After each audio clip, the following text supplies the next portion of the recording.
Que a paz e o amor vibrem em nossos corações e nossas vidas. Desejando muita paz ao pessoal da Rede Amigo Espírito, pessoal da internet. Nós temos um grande desafio nessa manhã, já que estamos acostumados a definir quem nós somos através de conceitos. Porque o processo da evolução espiritual, até o reino humano, é um processo em que nós assimilamos o conteúdo, imprimimos, corporificamos esse conteúdo e usamos esse conteúdo para expressar quem nós somos. Por exemplo, o princípio inteligente, quando está no reino mineral, ele agrega as partículas em torno de si e se transforma no elemento material. Indiferente do estado vibratório que ele se encontra, quando ele está revestido, por exemplo, de átomo de hidrogênio, ele é hidrogênio. Na medida que ele vai expandindo a sua capacidade, ele vai retendo outros elementos em torno dele, criando então as múltiplas expressões da matéria. Mas ele em si não sabe que tem um princípio inteligente ali por trás. Chega no reino vegetal, ele corporifica a qualidade do vegetal que ele vive, e ele passa a expressar-se como vegetal, tentando fazer uma troca com a vida, porque ele sente frio, sente calor e reage a isso. Mas o princípio inteligente lá atrás não sabe que é um princípio inteligente. Ele submete-se à ação material da vida, até passar por uma linha de várias experiências no reino vegetal, a iniciar-se o seu movimento no reino animal, em que, além de poder reagir com a vida, ele começa a agregar um campo de reatividade. Que reações são essas? Que nós chamamos de instinto. O que é o instinto? O instinto é energia concentrada em resposta, que no reino humano chama-se emoção, porque o animal é pura emoção. Ele então adquire no decorrer da evolução a capacidade de reagir com energia. Se, por exemplo, um coelho estiver no meio de uma floresta, quais são as sensações que ele tem naquele instante? O coelho alimenta-se no meio da floresta tranquilo. Ele sente o quê? Medo. Então ele está com um pensamento alerta. Ele come, mas fica olhando. Qual é a doença humana que a pessoa tem essa sensação além do medo? Que fica o tempo todo insegurança, ansiedade. Então ali está a matriz da ansiedade que nós temos. Porque provavelmente nós já fomos coelhos, nós fomos as presas e também o predador. Não é assim?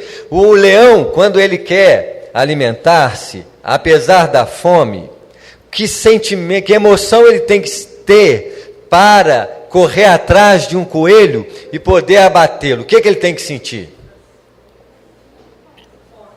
Além da fome, a fome só não faz agredir o animal. Ele tem que ter uma emoção ativa, uma emoção que faça com que ele agrida. Qual que é a emoção que nos faz agredir? Raiva. Raiva e fome. Uniu as duas, nós matamos. Por isso que as pessoas agridem umas às outras. Então, toda a herança emocional nós herdamos quando nós passamos da onde? Reino animal. E o que é pior, no reino humano, além das emoções, das ações automáticas, nós adquirimos recursos, como por exemplo, a fala, o pensamento. E esses recursos adquiridos no passado como emoções, eles ganham voo. Porque a pessoa hoje, a pessoa não só sente medo. Ela, além de sentir medo, ela pensa no medo. Porque o animal não pensa no medo, o animal sente o medo. O homem não, além de sentir, ele fica imaginando como que a coisa vai ser. Por que o Emmanuel apareceu para o Chico no avião e falou assim, morra com educação? Porque a maioria das pessoas que estão no avião ficavam pensando que o avião ia o quê? E se você imaginar que um avião vai cair, o que você sente? Medo. Mas é um medo fundamentado na realidade ou fundamentado na imaginação? Porque o avião caiu, olha o susto que o Emmanuel deu para ele, morra com educação. Diz para ele que ia o quê? Morrer. Mas não morreu. Porque mostrou que ele estava sem educação, quer dizer, espere as coisas acontecer, que provavelmente uma pessoa que morre de uma queda de avião, ela nem sabe que morreu, porque deve ser vapt-vupt, morreu, não é que ela assusta assim, já morreu. As pessoas acham que morrer é câmara lenta, a coisa vem aos pouquinhos assim, a pessoa explode o avião, o fogo vai vindo assim, a pessoa vai vindo fogo, vai sentindo o fogo, não é assim. Na verdade, tem uma pergunta no Livro dos Espíritos que indaga Allan Kardec aos Espíritos, a morte dói? Resposta, o que dói é a vida. Para que você sinta dor, você tem que estar vivo. Pelo contrário, imagina eu estou com câncer, destruindo o meu corpo, com dor no corpo. Se você morrer, você larga o corpo. Aí o que vai acontecer com o espírito? Acabou a dor. O problema é que o espírito, ele pensa na dor depois. Aí vem a dor, porque a dor vai ser reflexo dos seus pensamentos. Então nós precisamos conceber a nossa realidade íntima de uma forma mais direta. Nós estamos passando uma fase de evolução em que nós precisamos estudar a doutrina espírita de dentro para fora. Por exemplo, a maioria de nós sabe o que é espírito. Porque uma pessoa que estuda a doutrina espírita, ela vai responder aquilo que ela sabe, como a gente faz com todo o conhecimento humano. Já que o homem, ele também é fruto da aquisição, e entre os elementos de aquisição que o homem tem, o conhecimento faz parte. Por exemplo, se eu estudo medicina, a minha vida, estudo medicina, aplico a medicina na escola, faço, adivinha o que eu viro? Médico. Agora, o médico é uma pessoa ou é uma função? Mas para nós é uma pessoa. Porque nós agregamos a função e caracterizamos nosso ato de agir com o conhecimento. Então, o cara que faz engenharia vira o quê? Engenheiro. Nós somos tanta gente, porque nós somos motorista, pai, mãe. É tanta gente que nós somos que nós não sabemos quem nós somos. Aí nós entramos na doutrina espírita e estudamos a doutrina espírita. O que nós viramos? Espíritas. O objetivo da doutrina espírita é a gente virar espírita. Mas é o que nós conseguimos. Nós, por exemplo, não vamos nunca conseguir ser espírito estudando. Apesar de nós acreditarmos que somos espíritos. Isso é um conceito teórico, porque na hora da morte, nós esquecemos que somos espíritos e voltamos a ser o quê? Carne. Se alguém falar assim, você vai morrer daqui a um mês, é um mês de morte na cabeça. Olha os problemas da doença. A doença muitas vezes nos afeta o corpo. Sabe o que nós fazemos? Além de ter a doença no corpo, nós começamos a pensar na doença. E a pessoa, quando começa a pensar na doença, o que ela provoca no corpo? Mais doença. Então, se ela tinha um grau de doença, ela vai piorar em tudo. Porque ela vai criar um padrão de doença na mente, e aos poucos a mente vai produzir uma disposição fisiológica que vai criar doença nela. Se ela tinha uma doença e outra adormecida, as doenças vão tudo o quê? Porque ela é uma agente de vida. Então nós muitas vezes respondemos a nossa realidade existencial com base no conceito, porque o conceito e o conhecimento é parte do nosso modo de viver. Então, se alguém falar assim, quem aqui é espírito? No centro espírita, levanta a mão quem é espírito.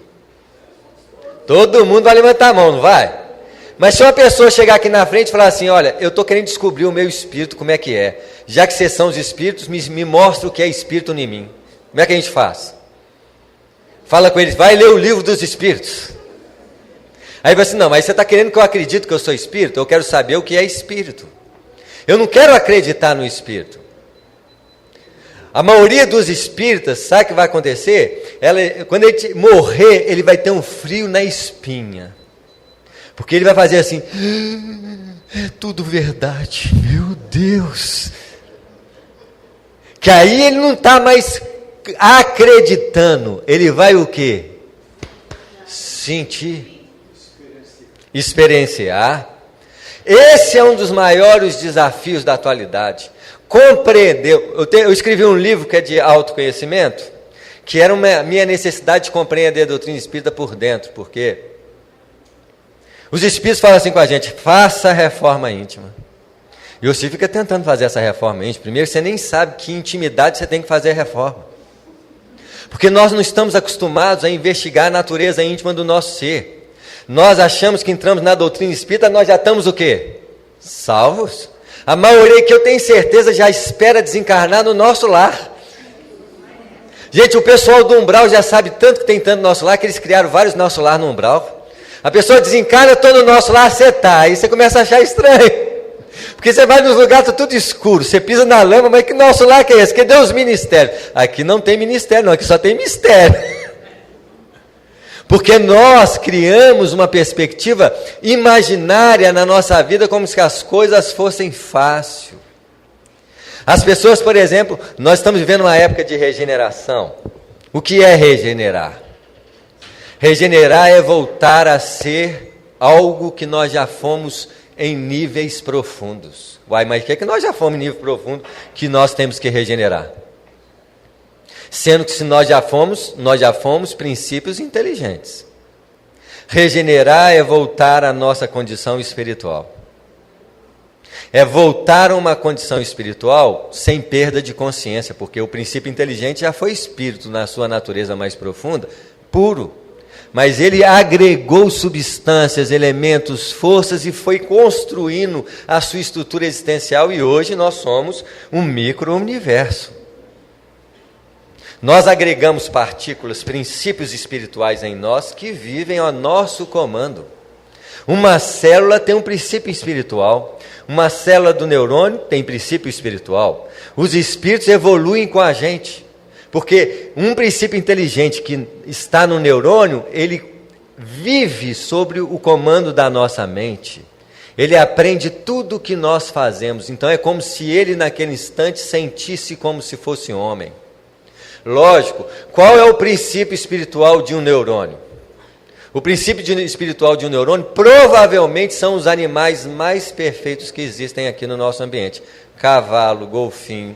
Eles são cavalo, golfinho no plano físico. Eles desencarnam espiritualmente, eles vão agregar o nosso neurônio para ensaiar a condição de quê? Humana. Então eles vão evoluir porque eles vão se transformar em células neuronais.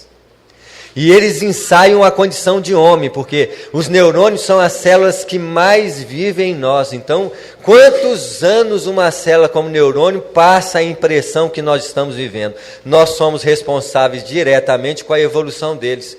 Quando você desencarna, além de você deixar a matéria bruta, você dispersa princípios inteligentes, e esses princípios inteligentes que foram neurônios, se ele foi um golfinho, ele já não consegue voltar à condição de golfinho, porque ele pensou como homem, expressou como homem através de nós. Eles têm que estagiar numa área evolutiva superiores, até que eles se transformem em quê?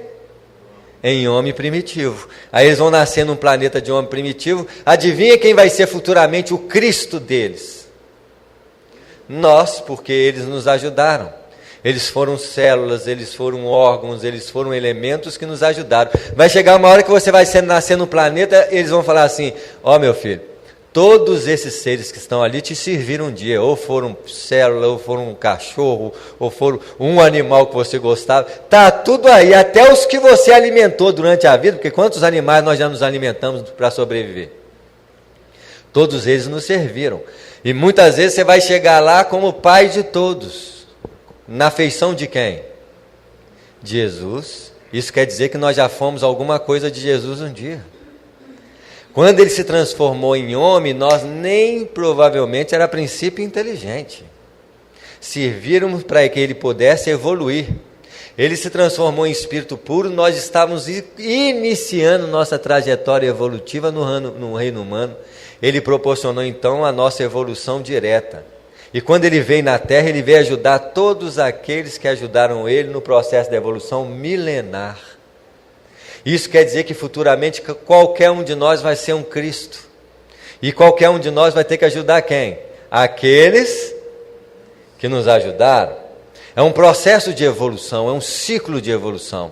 Só que eu preciso compreender quem eu sou, porque não adianta, a Terra, ela vai mudar? Vai. Tem uma pergunta no Pinga Fogo que eles fizeram para o Chico Xavier.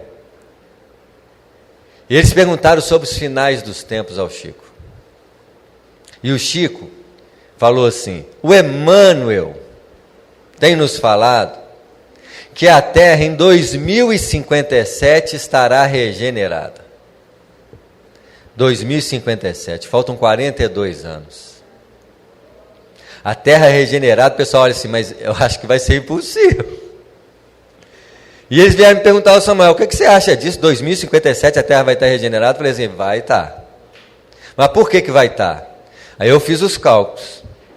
Eu tenho 50 anos. Com 42 vou estar com quanto? 92. Eu acho que eu vou estar do lado de lá. E tenho certeza que 70% a 80% do povo que está sentado aqui vai também estar comigo. Vai todo mundo o quê? Ir embora. Então o peso da terra foi embora. Quem é que complica a terra vai tudo embora. Quem vai ficar? Esses meninos que são inteligentes, extraordinários, eles vão mudar o mundo. As pessoas acham que a regeneração vai acontecer por fora. A regeneração por fora é a mais fácil de se fazer. Antigamente, quanto tempo demorava para construir um prédio? Hoje, se você tirar férias e voltar, é capaz de você ver coisa assim, vai assim, já mudou? Porque a transformação exterior é muito mais rápida do que a transformação íntima. E se existe espírito agarrando a terra aqui, esses espíritos estão agarrando a terra, somos nós, porque nós nascemos do umbral. A terra está limpando o umbral. Uma das últimas limpezas do umbral fomos nós. A diferença de nós estarmos em relação a muita gente que está no poder, que está desequilibradamente vivendo na vida, é que nós estamos dentro do centro espírita. Porque se nós não tivéssemos aqui, nós estaríamos na onde? Estaríamos do mesmo jeito. A regeneração começa por dentro. Nós precisamos olhar para dentro para fazer a nossa transformação íntima. Se eu não olhar para dentro, eu fico esperando os espíritos limparem aquilo que eles não vão conseguir limpar. Alguém que tem constantemente raiva, toma passe todo dia, a raiva acaba? Os espíritos arranjaram alguma máquina de sucção de raiva? Já ouviram isso, gente? Chega lá no passe, eles ligam a máquina e ficam tirando raiva de nós. Acontece isso? O mais que eles podem fazer é nos amenizar, tranquilizar e falar assim, olha, se comporta, porque a raiva vem de novo. O grande problema é que nós não nos voltamos à compreensão de nós mesmos. No Livro dos Espíritos tem uma questão muito bonita, 919, que o Allan Kardec, preocupado com a transformação moral das pessoas, indagou os espíritos. Qual é o meio pelo qual nós podemos fazer uma transformação moral efetiva? Eu estou falando mais na minha linguagem. E os espíritos falaram, o antigo filósofo da Grécia já vos disse, conheça-te a ti mesmo. O Allan Kardec viu aquela resposta e diz assim, olha, eu sei que esse conheça-te a ti mesmo é profundo, é muito amplo. Eu gostaria uma ação prática, um exercício prático que eu pudesse fazer essa transformação. Aí o Santo Agostinho falou com Allan Kardec, olha, faça como eu fazia na terra. No final da noite, indaga a sua consciência como foi o seu dia. Mas aí você vai ler na resposta, ela é grande. Como é que você tratou as pessoas, como é que você conviveu com elas, se você foi áspero, se você assim. E ele manda você anotar aquilo que você percebe que é contrário a um comportamento ético, moral, equilibrado. E eu fiz isso na minha vida durante um ano, porque eu sempre busquei um processo de transformação prática para tentar colocar isso de uma forma real, porque a gente estuda muito a doutrina espírita, amplia a consciência de conhecimento. A maioria dos espíritos são doutores da lei do conhecimento. Quando o espírita senta numa cadeira e os outros ficam perguntando, ele vira guru. Porque todo mundo fica perguntando e ele fica dando aquelas respostas assim, que o pessoal fica assim, nossa, esse cara... Mas quando convive com ele no dia a dia, vai assim, nossa, que esse cara... Porque o nosso comportamento não é igual ao que nós concebemos teoricamente, mas nós nos esforçamos. O Allan Kardec disse que o verdadeiro espírito é aquele que luta com as suas más tendências, suas más inclinações. Então eu preciso compreender que inclinações são essas. Eu preciso olhar para elas, mas nós não olhamos para nós olhamos para quem? Para os outros, para fora. O vigiar em nós não é o vigiar, é vigiar a vida alheia. A gente sabe o que vizinho faz, o que fulano faz, o que Beltrano faz. Nós damos conta da vida dos outros, mas se alguém perguntar quem somos nós, tem dificuldade de responder. Ah, quem que é você? Aí nós só respondemos o que nós não somos. Nome, profissão, que é a superficialidade do nosso ser. Então, estudar nos amplia. O trabalho do bem da doutrina espírita é um exercício para que nós possamos ressarcir com os nossos débitos do passado. Você trabalha uma vez na doutrina espírita por semana, é o mínimo que você tem que fazer, porque nós já aprontamos tanto que tem que fazer toda semana, para somar e na nossa consciência pesar lá os erros do passado e o bem que nós fazemos. Porque aí a pessoa começa a criar uma disposição íntima de paz, uma disposição íntima que contrabalança na justiça da própria consciência. Mas isso é o mínimo que nós fazemos. O espírita deveria ser um verdadeiro exemplo de servidor. Se existe uma coisa que o espírita tem que fazer diante de todas as pessoas na vida, é servir. Ser uma pessoa que vai servir ao outro, ajudar o outro, sem preocupar, sem olhar a quem, não preocupar com o que vem, com o que não vem, ele vai cumprir o seu dever moral. Nesse sentido nos ajuda muito, e a oração, o pensamento elevado é outro princípio que nos ajuda. Mas a reforma íntima, ela não vai acontecer sem que você tenha um desenvolvimento da consciência. Eu preciso compreender a minha consciência. Eu preciso estudar a mim mesmo. E como que eu estudo a mim mesmo? No mínimo observando, olhando para mim. Chegou uma época em que eu precisava compreender muito a mim mesmo. Então o que eu fiz? Eu fui tentando observar a minha natureza íntima, e eu criei um exercício de autoobservação que é difícil fazer no início. E para as pessoas fazerem, ela tem que criar um condicionamento para fazer isso, porque não adianta. Olha, eu comecei a fazer esse exercício de autoobservação, eu fazia um dia, pulava dois, fazia um dia, pulava dois, eu continuava olhando para onde? Para fora. O nosso problema de transformação moral, o que o Santo Agostinho pediu, é um problema mais difícil, porque você chegava no final do dia, quando você tentava avaliar o que você fez, não é igual quando você está fazendo. Você fica tentando lembrar, e se você lembra de uma raiva que você teve com alguém, ainda você justifica, fala assim, mas essa pessoa mereceu, ela fez isso comigo. Você não faz uma autêntica observação do fato. Quando a gente faz uma auto-observação, nós não podemos nos defender, mas também nos podemos ser carrasco. Uma coisa que eu aprendi, para você transformar a sua intimidade, você tem que ser neutro. Porque você tem que compreender como que você reage. A maioria das suas reações são automáticas, gente. Até o julgamento. Você está num lugar que a pessoa fez errado, seu pensamento automático já julga. Ah lá o que fulano está fazendo. Porque nós estamos acostumados a olhar para os outros fazerem, mas muitas vezes aquilo que nós julgamos nos outros, adivinha quem faz? Nós. Se der uma chance... Quantas vezes você vai entrar numa rua que tem que entrar à esquerda, e que você entra na fila... Mas de vez em quando vão um folgado lá, passa lá na frente, você fica danado. O espírito ainda fica fingindo que não está danado. Ele segura assim, mas assim, não, eu sou espírito bom, tem que aceitar essa pessoa. Mas no fundo ele fala assim, vai por um umbral, você vai ver. Ele deseja mal para os outros. Porque no fundo eu é que estou doido para fazer o quê? Mas eu não faço porque eu sou espírito, eu sou bom, os espíritos estão me olhando. Aí você finge que é bom.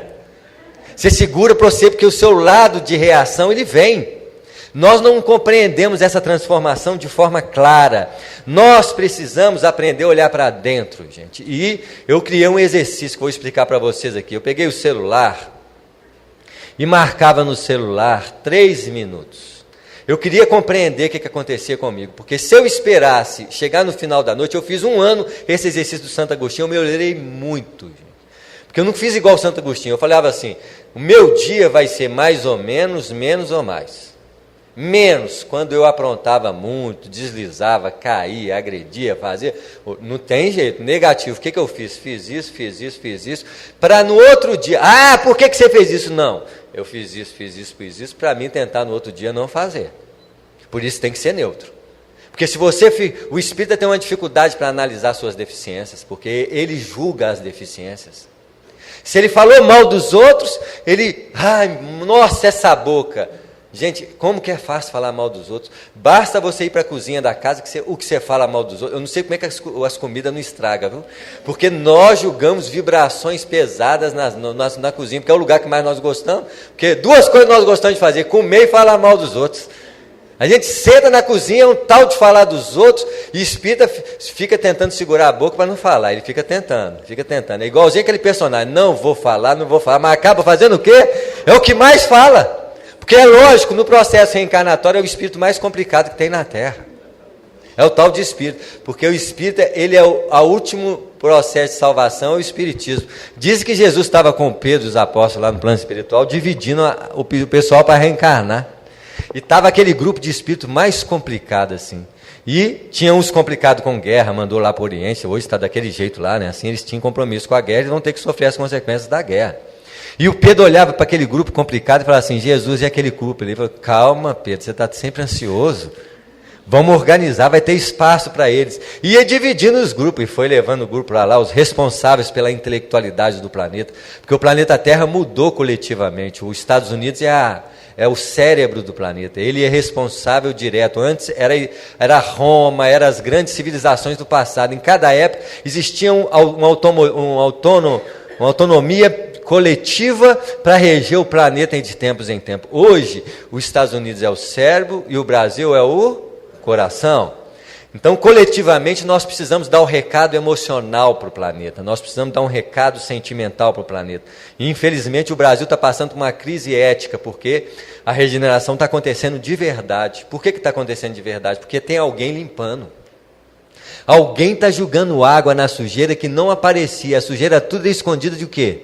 Debaixo. Agora não, o negócio está saindo. O que é interessante na regeneração, que se a sujeira está saindo, não sai só a sujeira, o sujo vai junto. Então nós temos que tomar um cuidado. E não acha espírita que é limpinho não, que a coisa está complicada para o lado dele. Ele tem que realmente comprometer-se com os trabalhos do bem, abraçar para tentar tirar as marcas da sujeira do passado. Porque nós já fomos, isso tudo que está acontecendo aí, nós, pelo contrário, ensinamos eles a aprender o tanto que estão fazendo direitinho. Porque na história da humanidade, quem complicou fomos nós. E o Pedro ficava preocupado, Jesus e aquela turma lá. Aí na hora que não tinha mais ninguém para reencarnar, só sobrou aquela nuvem escura, eles falaram assim: manda para o Brasil. Nasceu tudo aqui.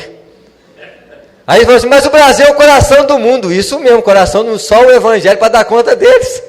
Eles agora vão estudar o Evangelho à clara, não tem jeito de fugir. O Espiritismo aclarou o Evangelho como uma forma lúcida. Nós estudamos o Evangelho sem imagem. Tudo clareado, só não quer quem não quer.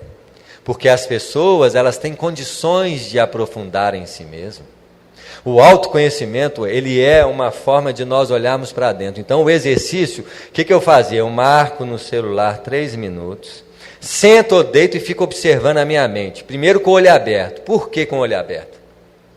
Porque os nossos problemas não são os maiores quando nós estamos dormindo, não. Tem problema quando está dormindo. Mas os nossos problemas maiores é quando nós estamos acordados no dia a dia. Então, quando alguém mexe com a gente, quando alguém estimula a gente a perturbação, eu não posso olhar para a pessoa que nos perturba, eu tenho que olhar para a perturbação que nasce da onde? Em nós. Então, o exercício básico, gente, a pessoa fala assim: mas Samuel, você criou uma meditação? Eu não criei meditação, não. Eu criei um exercício de observação. Porque eu preciso olhar para o problema, então eu preciso olhar para mim mesmo. Então eu criei um exercício que você marca no celular 3 minutos e olha para você. Só que você tem que fazer todos os dias. No início é difícil, porque você marcar 3 minutos parece uma eternidade. Parece que é 3 minutos errado, mas você fica lá assim: nota, quanto minuto está faltando? Porque você tem que aprender a olhar para você. Depois você marca mais 3 minutos com o olho fechado. Com o olho fechado é melhor porque você vê a mente. Você olha lá dentro da mente, pensamento e emoção, porque a mente é feita desses 2 elementos, pensamento e emoção. A emoção desenvolve pensamento e pensamento desenvolve emoção. E eu sou sujeito à minha mente. Então, quando você estuda a si mesmo, você tem que fazer um exercício de olhar para você. Então, só quando eu consegui fazer todos os dias, 3 minutos, todos os dias, quando eu comecei a fazer todos os dias 3 minutos, aí eu comecei a aumentar o tempo, eu passei para 5 minutos, 8 minutos, 10 minutos, 12 minutos, 15 minutos. Quando eu fiz 15 minutos de autoobservação com o olho fechado e com o olho aberto, eu comecei a ver como é que eu funcionava. Aí eu vi que realmente os problemas da vida não estão fora de nós, as pessoas só estimulam os nossos problemas. Reforma íntima é a capacidade que nós temos de olhar como nós sentimos. Então, se o Santo Agostinho pediu para a gente olhar no final da noite, agora eu vou dizer para vocês, a melhor forma de olhar é quando você está sentindo a raiva, a mágoa. Só que você tem que fazer um exercício, olhar para quem quando você está com raiva? Para você. Porque se você olhar para a pessoa que está te fazendo raiva, você não olha a raiva toma conta de você, aí o que você faz? Entra na lei de causa e efeito. Por isso que nós estamos voltando sempre no mundo, porque nós entramos na lei de causa e efeito do processo inferior dessa lei, que se chama roda da vida. É aquela reencarnação que você vai repetindo, mudando, repetindo, aprendendo, repetindo, mas custa andar, porque você repete muito. É uma reencarnação dolorosa, você tem que reencarnar com deficiência, com luta, com limitações, porque nós sempre estamos repetindo o mesmo problema. Qual que é o problema? Emoção perturbada. Então esse exercício, se você faz direitinho, e com o tempo, depois eu tenho 4 anos que eu faço exercício, hoje eu estudo a doutrina espírita de dentro para fora, porque eu olho para o meu espírito. Então quando alguém me faz raiva, eu já não olho para a pessoa, eu olho para mim. Aí eu vejo a raiva, e a raiva é automática, gente, é impressionante como a raiva é automática. Se eu tenho uma característica emocional na vida, imagina se eu pego o meu dia de hoje, um dia. Se você chega no final do dia e fala assim, não, eu estava muito nervoso. Aí no outro dia, você chega no final do dia, eu estava muito nervoso. Aí durante a semana, 6 dias nervoso, um mais ou menos. Aí durante o mês, a maioria dos dias foram o quê? Nervosos. Aí passa o ano, a maioria do ano foi o quê? Nervoso. Qual é a qualidade do meu espírito? Então, se eu desencarnar, eu vou para onde? Para o umbral dos nervosos. Porque eu só vou encontrar gente igual a quem? Igual a mim, porque essas pessoas vão me ensinar quem eu sou. Aí você só entra com gente nervosa, aí vira nervoso com nervoso, aí é que vai reencarnar mesmo, daquele jeito. Porque eu não aprendi a olhar para mim mesmo, então eu preciso olhar para as minhas emoções. Aí eu tenho que marcar esses 3 minutos com o olho aberto, com o olho fechado, observar minhas emoções, para quando alguém fizer raiva no você, em vez de olhar para a pessoa que fez raiva, você olha para você, olha a raiva aqui. Aí a raiva, quando você começa a estudar você nota, por exemplo, que a raiva ela tem uma energia viva e impulsiva. Ela quer seu corpo o quê?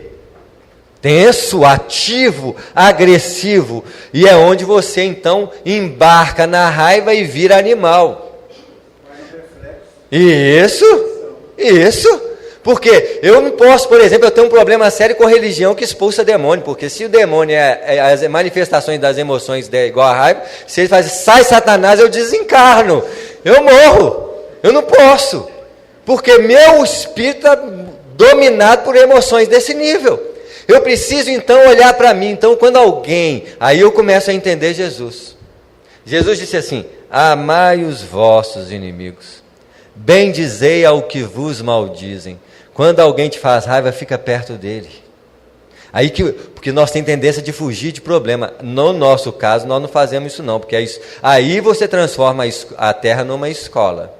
Você fica perto da pessoa para você aprender, porque ela vai te instigar a raiva, só que você só tem que fazer uma coisa. Em vez de olhar para ela, tem que olhar para quem? Para si mesmo. Aí você olha para si e fala assim, isso é raiva, isso é mágoa, isso é tristeza. Porque as emoções, elas têm características diferentes. Diferente da raiva, por exemplo, a tristeza, ela é uma energia ativa ou passiva? A tristeza. Passiva, ela quer que você fique deitado. Então, se você não percebe a tristeza como ela funciona, você atende-o corporalmente e ainda acredita nela. Porque nós funcionamos aqui, a emoção pede apoio ao pensamento. Quando você está com raiva, você pensa assim, a paz de Jesus no coração de todos. É assim que você pensa, gente? Você pensa como? Eu mato. Eu quebro. E porque o pensamento segue a emoção. E o espírito, gente, na sua característica mais profunda, ele é um centro de irradiação.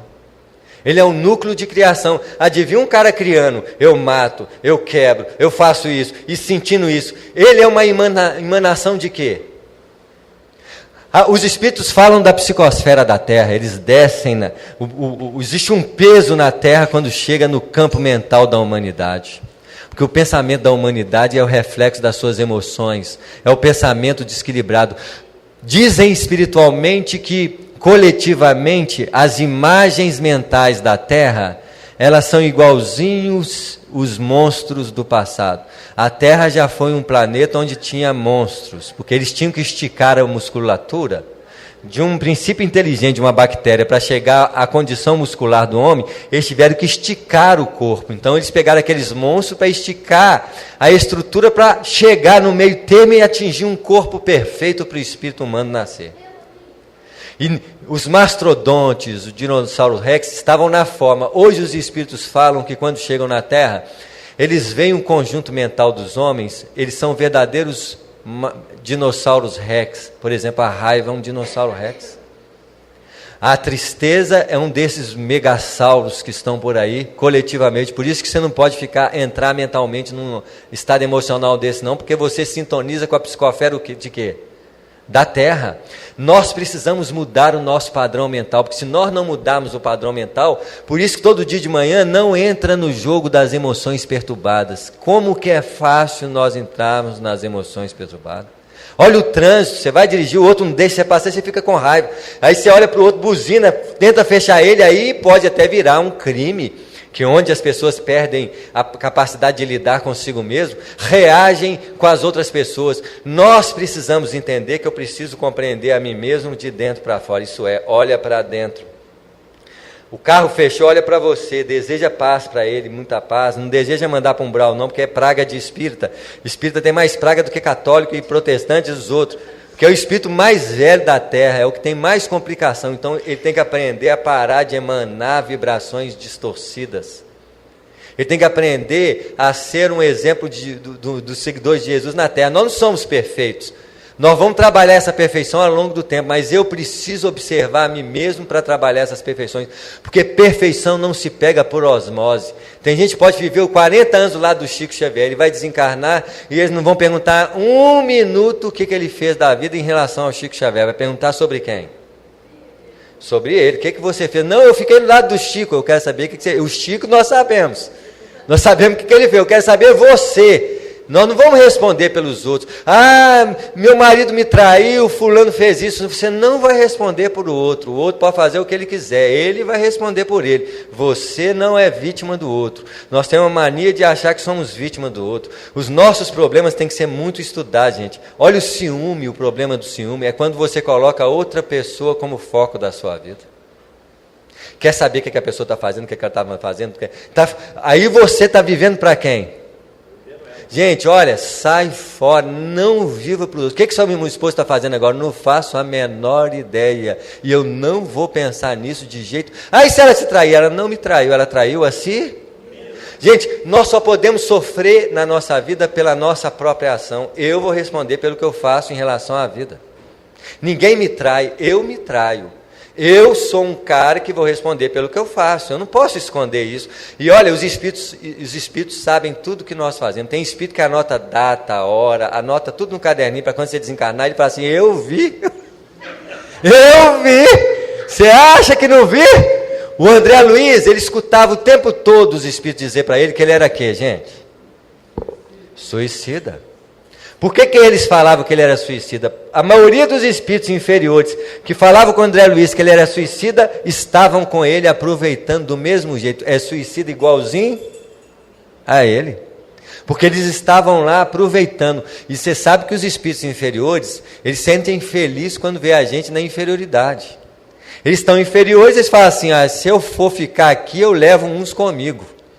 Então eles vão tentar nos induzir a cometer os mesmos erros que eles, porque aí eles falam assim, se eu sou infeliz, pelo menos tem muita gente comigo. Por isso que nós somos responsáveis pelas nossas atitudes. Então eu preciso estudar minuciosamente o Evangelho vivo. O que é o Evangelho vivo? É a nossa forma de viver.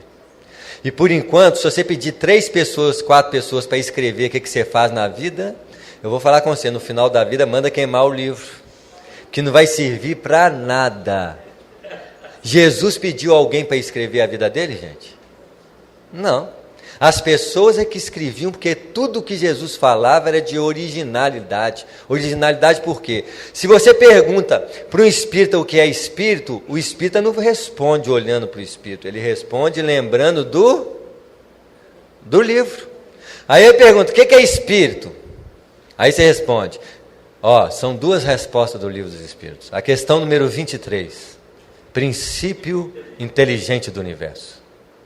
A resposta 76, seres inteligentes da criação, povoam o universo fora do mundo material. Aí a pessoa escuta isso e fala assim, o cara... Agora eu pergunto para vocês, ele respondeu alguma coisa que ele sabe ou que ele sente? Que ele sabe. E saber não representa nada. Repetir livro dos Espíritos, o computador faz melhor. E isso, eu preciso ter um acesso ao objeto de estudo. Nós não somos o espírito que está escrito no livro, nós somos o espírito que o livro copiou. A realidade espiritual está aqui. Tem muita gente esperando para morrer para ver o que é espírito. Ele vai, vou morrer e vou ver como é que é espírito, eu que eu sou espírito, né? Assim, vai ter uma surpresa danada. Porque quando a gente morrer, gente, esse estado de consciência aqui, ouvir, ver, conversar, é o mesmo. Você vai morrer, vai olhar para você, o corpo é igual. Você vai olhar para as pessoas, a mesma realidade fisiológica, só que é o perispírito, mas no plano espiritual, o perispírito é corpo físico. Aí a pessoa vai atravessar a parede, bate a cabeça na parede, mas se falar que eu atravesso a parede, alguém vai assim, não, do plano físico. Lá no plano espiritual, a parede é tão densa quanto o perispírito, é vibrações idênticas. Eu atravesso do plano físico. Mesmo assim, eu chego num centro desse aqui, como é que eu vou atravessar a parede? Eu não sei se tem parede espiritual do outro lado ali. Vai atravessar para você ver. As coisas têm que ser feitas de forma o quê? Isso não é espírito. O que é espírito? É a qualidade do nosso ser. É o estado emocional que nós temos. O espírito, a consciência, por isso que tem muita gente que morre, a sensação é tão real que é do mesmo jeito que a pessoa acha que não morreu. E fica perambulando pela vida aí, quando tem condições, fica no plano físico, porque senão vai para o umbral. Por que o André Luiz não achava a casa dele? Porque ele não estava no plano físico, na crosta, ele estava no umbral de baixo. Ele estava abaixo da crosta, onde ele foi enterrado lá de baixo, ele levantou e ali é um plano vibratório que ele andava, não achava nada. Por que não achava nada? Porque lá é uma nova realidade. Ele tinha que ter experiência de espírito perturbado, inteligente, que já sabe chegar aqui. Explorar os homens daqui. Existem caminho para tudo. O próprio plano espiritual superior tem as estradas dele. No nosso lar fala de um carro que foi transportado. Quando eles desceram de carro, eles pegaram uma carona de um carro. Era estrada igualzinha às nossas estradas. Vai descendo serra, vai descendo montanha. Tudo escuro. Porque o plano espiritual próximo da Terra é muito igual à Terra. Os planos superiores é que são diferentes. Mesmo assim, os 2 planos espirituais em torno da Terra, que é um plano, é uma esfera, a Terra é redonda. Os planos espirituais são redondos igual a Terra, é como se fosse um planeta vibratório. Dizem que a primeira esfera onde o nosso lar está, são cidades espirituais que se você fizer uma volta, você visita todas as cidades que estão em cima das outras cidades materiais, é um verdadeiro planeta, e é um planeta vibratoriamente melhor do que a Terra. Em outras palavras, é a Terra melhorada no primeiro patamar. O segunda esfera superior é onde a mãe do André Luiz estava, onde existe uma cidade chamada Alvorada Nova. Também existem várias cidades espirituais. Se você der uma volta no mundo, você vai ter um mundo de cidades e de espíritos. Essas 2 faixas, esferas, são a Terra melhorada em segundo aspecto. Dizem que a Terra tem 7 círculos vibratórios em torno dela. Isso é, 7 vezes ela melhorada. Por exemplo, a mãe do Chico Xavier, a Maria João de Deus, quando ela desencarnou, ela não ficou na segunda esfera, ela foi para a terceira esfera, que o Paulo de Tarso, no livro do Evangelho, falou que é o terceiro céu. E no livro Cartas de uma Morta, da mãe do Chico, psicografada por ele mesmo, ela estava parada com o mentor olhando um local que eles conseguiam ver as estrelas, e ela perguntou para o mentor assim, qual que é a Terra? Ele mostrou uma bolinha do tamanho de uma ervilha, toda obscura, e ele falou assim, aquele planeta obscuro é a Terra. Ela ficou lá alguns meses, logo de primeira mão, ela, na terceira esfera da Terra, ela não visitava, né, os outros planetas, não, ela visitava outros planetas. Ela narra que ela visitou Marte e Júpiter. Porque nessa esfera não existe limitações como nós. Por que a mãe do Chico habitava uma esfera como essa? Só um espírito igual a mãe do Chico que é capaz de ver o filho com um garfo na barriga furando ele, e ela dizer para o filho ainda assim, quando ele fala assim, mãe, essa senhora está me machucando, ela fala assim, não, meu filho, é um anjo na sua vida.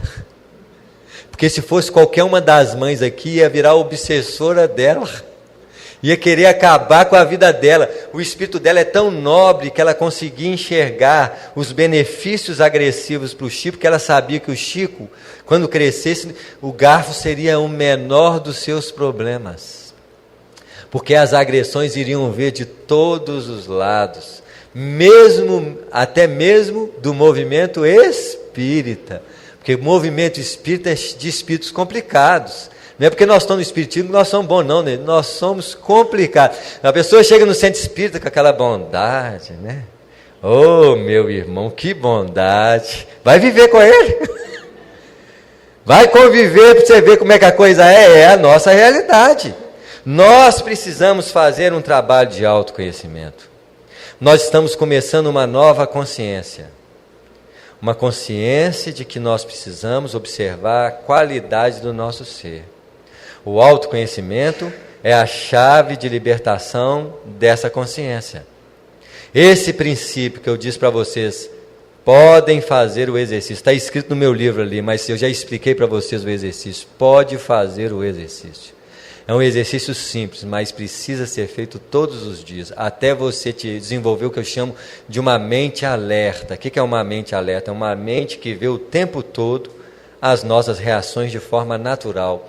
Porque se você tem uma chance de não seguir suas emoções e a sua mente, é quando você olha para ela. Quando eu fico com raiva muitas vezes, porque a raiva quer nos convencer das coisas. Então, aí uma pessoa te faz raiva e nós já sabemos que nós temos que aprender com essa pessoa, você fica perto dela, mais perto dela ainda, e ela vai te fazendo raiva, aí você olha para você a raiva, você quer estudar a raiva, não é estudar a palavra raiva, é estudar a raiva, que é aquela energia que quer conduzir você. Então a primeira coisa que você vai aprendendo, com a raiva você não tensiona, você faz o quê? Relaxa cada vez que a raiva vem, porque a raiva vai falar assim, vem comigo, aí você diz, não vou. Aí ela vai te convencer mentalmente. Gente, nesse estudo de autoconhecimento, uma coisa que eu aprendi é que a mente mente. Ô mente mentirosa. E se existe um demônio dentro de nós, é a tal da mente. Fica de olho nela, porque tem gente que ainda acha que mente é espírito. É um espírito mentiroso. Você não pode confiar, porque aí você está com raiva, a mente fala assim, vai lá e quebra a cara dele. Você fala assim, vai você. Não vai não, porque se você for, você ainda apanha, ela fica com você assim, bem feito. Ela tira ainda onda da nossa cara. A mente é uma das maiores inimigas nossas. Os nossos problemas é quando eu passo as coisas para cá. Eu tenho que aprender a não seguir a mente. Isso é um exercício de observação. Quanto mais você observar o pensamento, porque o pensamento é o objeto de produção espiritual, mais você se liberta desse processo. Tá claro, gente? Essas são as nossas reflexões que queria falar com vocês nesse dia. Desejando para vocês uma boa manhã e um bom dia, e que a paz de Jesus esteja no coração de todos.